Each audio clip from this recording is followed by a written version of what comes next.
Hey guys, welcome to another awesome episode of the Self Help Us podcast. This is a podcast where every week we try something new. Usually it's self-helpy, given the name.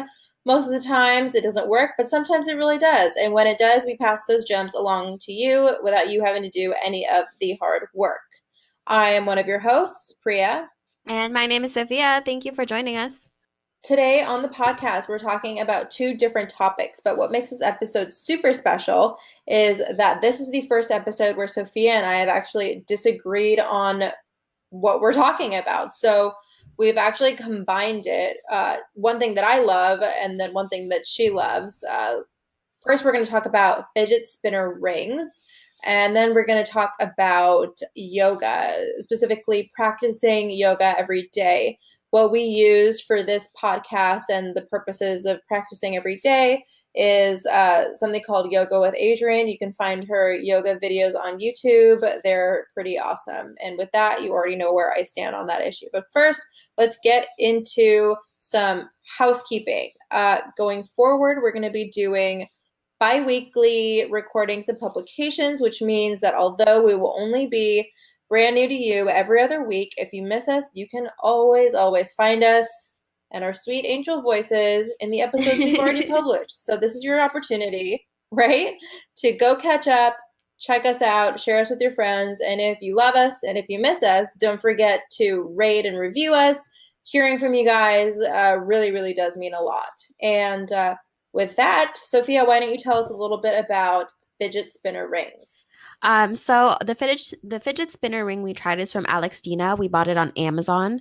It's a ring you can wear, and it's a ring within a ring where the outer ring can spin. And if you guys aren't familiar with fidget spinners, as maybe you live under a rock or something, they're little toys that fidget in many different ways, and it supposedly helps you focus because your attention is focused on fidgeting rather than any other thing. So, Priya, what color did you get? It comes with like silver, gold, rose gold, rainbow, and black. I think I got the rose gold color. To be honest, it was kind of like a garish rose gold. It was like very much trying hard to be trendy in rose gold, but like you could 100% tell it's fake, which I'm like not a fan of, obviously. Yeah, and it just to say What the color did you price, get? I got the gold, and it makes me look like I'm married if I Okay. wear it on my left hand. Which finger did you wear it on? Sometimes if I'm feeling Your ring fancy, finger? I wear it on my left. Yeah. Yeah, I wore mine on my thumb, I think. Or no, I wore it on my index finger actually. And And I you, spun it with my thumb because it was like perfect distance yeah, for and spinning. like halfway through it, you were like, I hate this because it gave me a callus on my thumb. Yeah, because the middle section of the ring that you're able to spin, it's got this like super annoying, like I don't even know how to describe it. It's like It's a gritty texture. harshly bumpy texture. Yeah, it's like textured so that you're able to like grip it and actually spin it. But I was spinning mine so much that the skin on the pad of my thumb, where which I was using to spin it with, started like coming off and it started hurting.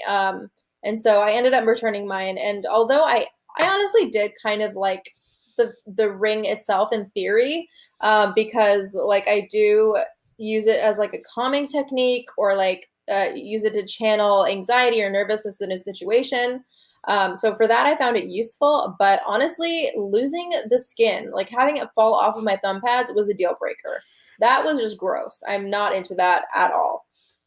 Well, I'm not sure if that was a ring problem or it was just a you problem. Because when you told me about this, I'm like, how stressed are you that you're spinning it so constantly that your skin is coming off?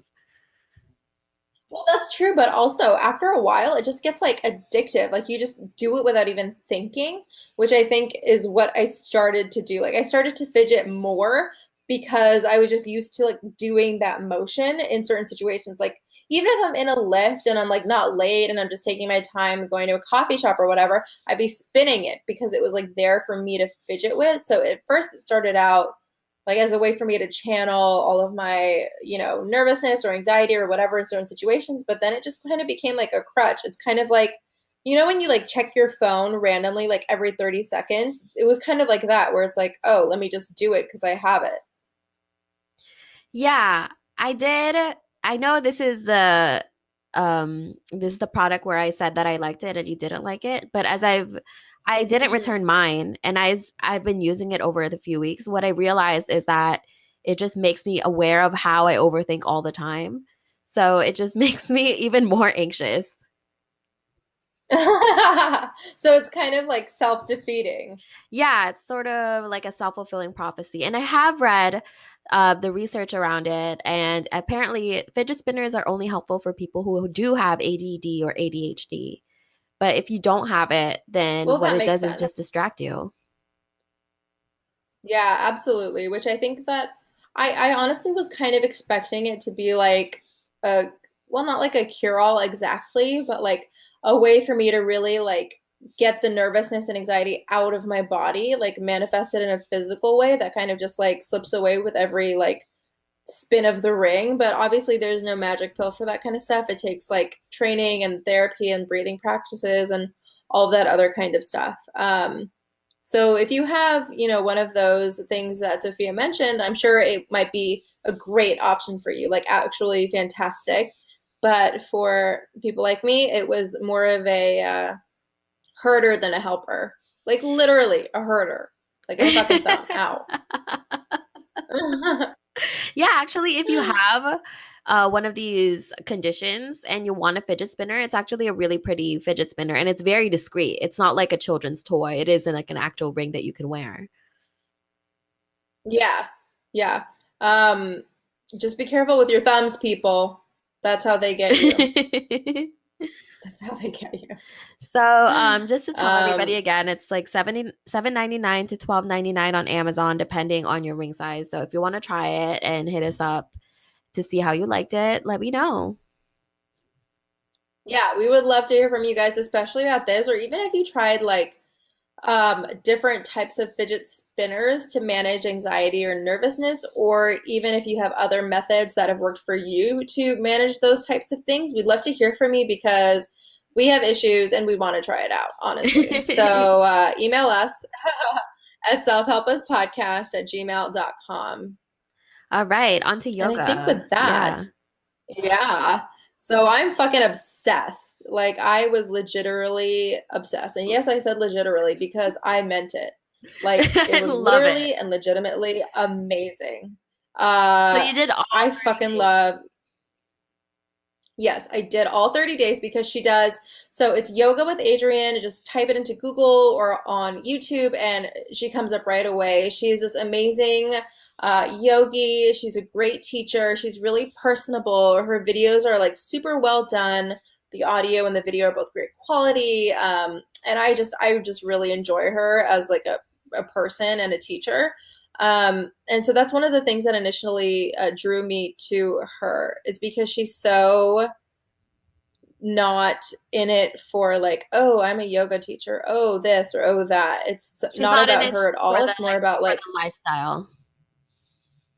yeah, exactly. It's more about like sharing her practice and like teaching you these things and like being direct with you. So that's something I super appreciate. And honestly, I've been aware of yoga with Adriene and I've been doing it on and off for a couple years, but I've never done uh like consistent practicing with her. So I thought that this might be fun to do for the podcast and like talk to you guys about how practicing yoga every day either changed or didn't change my mental health and how it affected me in other ways. So I know that Sophia has some pretty specific experiences with this. Do you want to jump right in?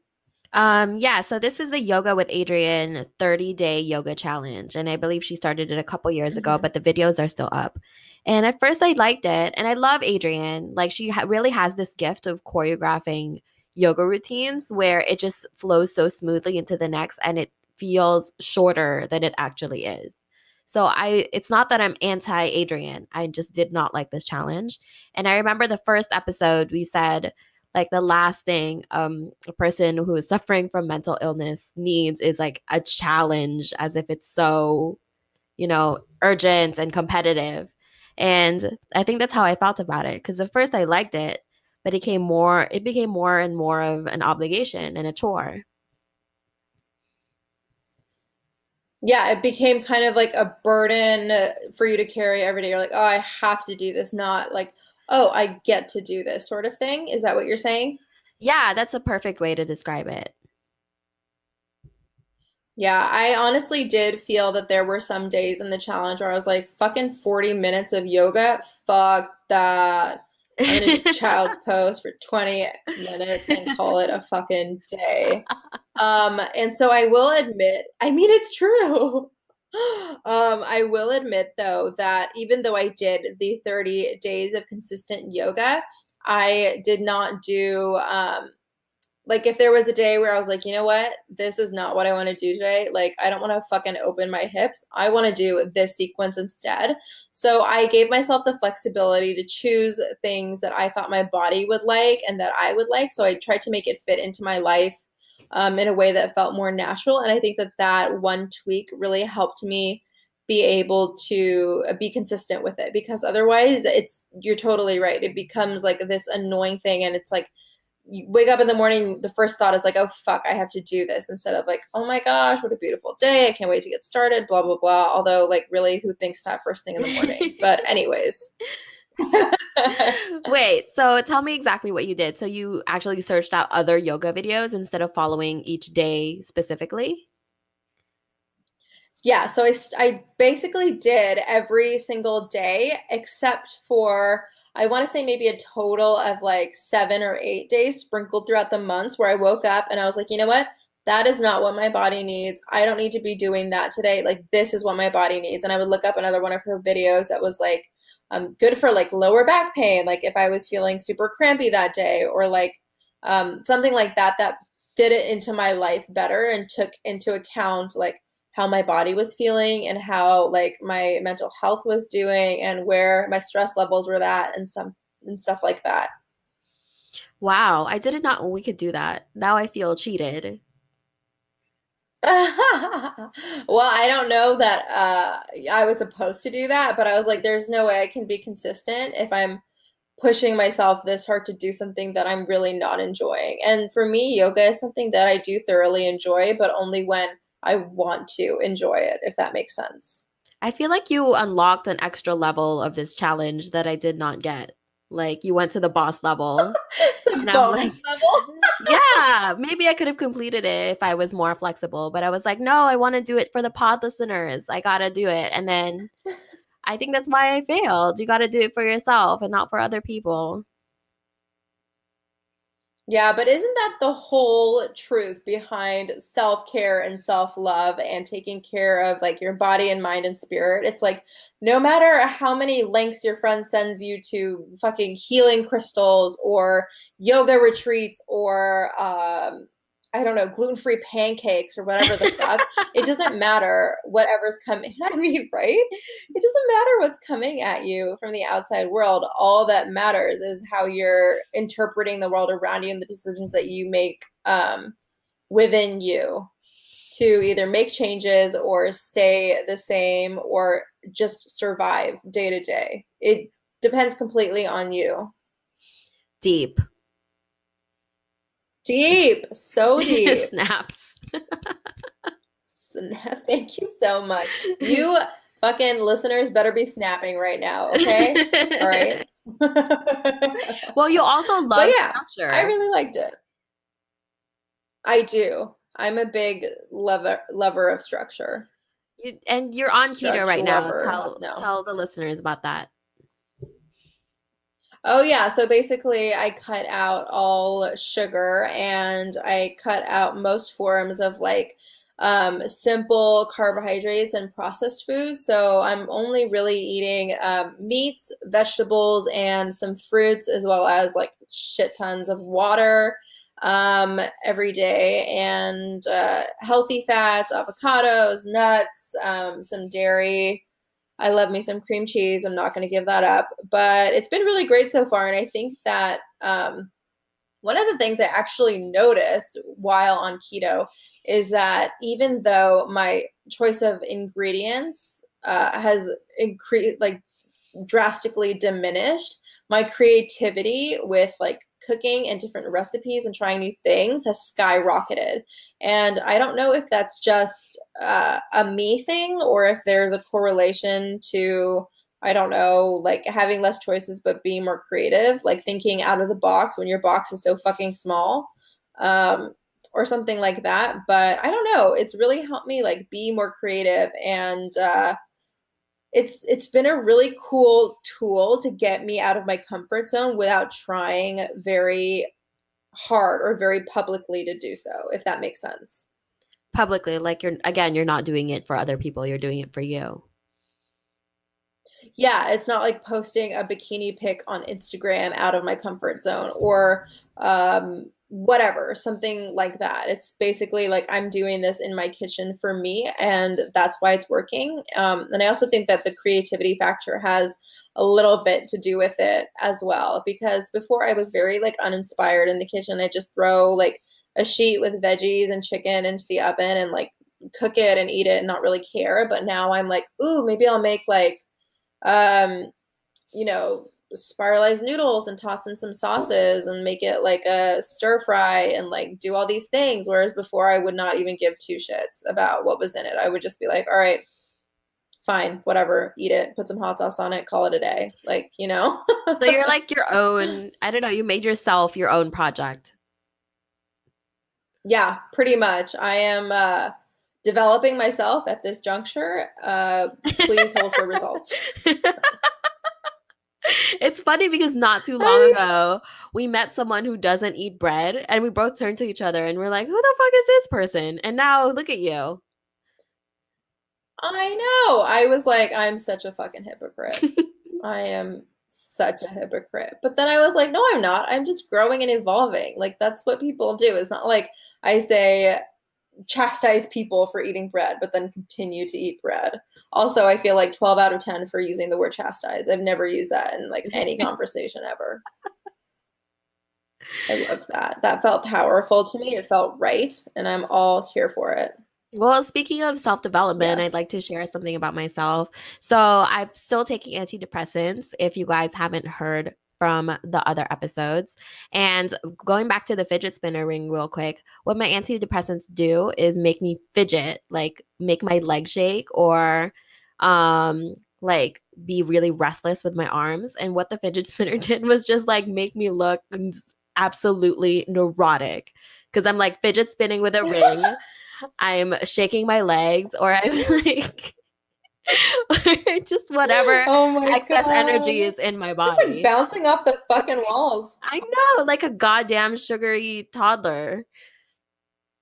I know. Oh my God. Speaking of toddlers, I was at my aunt's house earlier today, and my cousin's kids were there. They were watching them for the weekend, and it's a 5-year-old boy and a 3-year-old girl, and they are just like the sweetest little angels of ever that to have ever existed. Um, and it was so funny because the girl, she's like super sassy and like does her own thing and gives no shits about anything, and she'll like squeal with delight, and she like attacks life with like a zest that I've never seen before in my life. It's like unparalleled joy. Like she for the first time tonight tried something. It's a Gujarati dish called curry, and I don't really know how to describe it. It's fucking bomb though. It's one of my favorites. And this is the first time she tried it, and she was fucking in love. Like she was like it's like a kind of like a soup texture-ish. It's very similar to soup. And so like she was like grabbing her spoon and like digging it in there, but like half of it ended up on like her dress or the floor, but she like did not care. She was like squealing and she was like dipping her roti in it and just like having the time of her life. And she was like, "Oh my God, it's so good. It's so good." And I was like, I can't remember the last time I felt like that about anything. Like this is I need to be like this more. Like what a life lesson. But also it's like the first time you're trying anything, right? So when was the last time you tried anything Yeah, new? but that's the thing is like I need more of that in my life, but I'm thinking like what else is there to try that's completely new? Like I've eaten all of the types of cuisine I can think of. It's like I've been to a bunch of different places. Like I've done a lot of different things. Like I don't really know what to do to like create that sense of like euphoria and newness and like it's really just a sense of awe that you like have in your perspective. And so what I'm thinking is like maybe I'll try to do a day where I really take stock and like am really like I really try to be amazed by the littlest things or really try to grasp the awesomeness behind everything from like I don't know, just like a cup of black coffee to a walk in the neighborhood and really like try and see it as though I'm like looking at it for the first time. I feel like it's easier said than done, but I don't know. I feel like that would be an interesting exercise. You guys, Pri and I haven't talked to each other like in a while. When we talk to each other these days, it's mostly about pod business, but I feel like I'm her therapist right now. I wonder what I wonder what I'm not gonna say her therapist name, but I wonder how she thinks like while you're talking to her. Like, is she like, oh, this bitch, so jaded? God, I hope not. I think she likes me though. Whenever I make a joke, she laughs. Unless it's like Oh, a deflective joke, in which case she kind of like looks at me like, really? You thought that would work? Which is really yeah. funny. And I just end Yeah, up laughing. I've developed a Um, relationship with my therapist at this point that at one point when I said something, she called me cute. Like it's getting that oh my close. So I'm like we're God. like leveling up in our relationship. Oh my God. I fucking love that. That's amazing. I have been in therapy since I want to say January. So this is literally my 10th month, I think. It's been a long time. And I'm really now like just getting to that point of like really jiving with her. Like it's been like growing and growing and growing, but I think once you've invested so much time with someone, like this is why it pays to really take your time in finding a therapist that works for you. But that being said, if what you need is urgent, then get the help you need ASAP. But once things like kind of balance out a little bit, like do not stop the search for someone who's the right fit for you because even though it's daunting and annoying and irritating and insurance and whatever, like finding someone who gets you and who you feel comfortable with is like the most amazing blessing ever when it comes to a therapist. Yeah, I totally agree. And I know it's hard, but after a while, like you get to pick up with this person again, and they'll get to pick up on your worst habits, your best habits, and it helps you shape who you are. And it's not because they're giving you answers, it's more like they're helping you discover answers on your own. Yeah, it's more of like the best guiding force you could ask for because they're really the only person in your life that doesn't have um, their own wants and desires clouding what they want for you in your life. Yeah, that's so true. I just have a random white lady Yeah. helping me. That's all. We all need an awesome ass woman behind us. We all need that.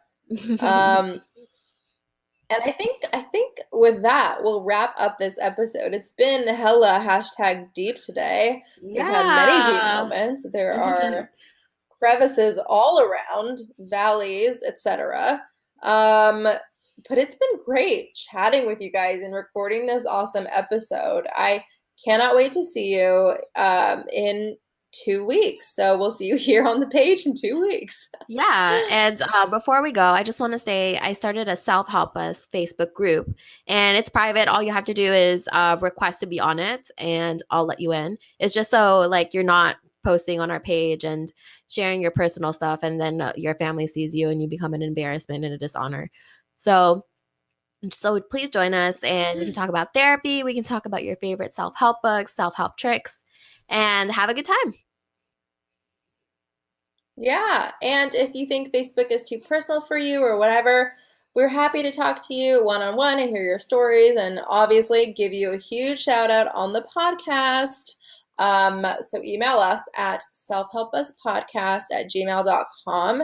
And really quickly, I know we do shout outs usually at the beginning of the episodes, but I just wanted to shout out Melita's friend Laura We know you exist. We know you're a huge fan, and we say hello. Hi, So shout out Laura. to We love Laura. you. Yeah, we fucking love you. We've never met you, but we fucking love you. Um, and I guess that's that. Try your best to live your best life, everybody. Take care. Bye. Bye.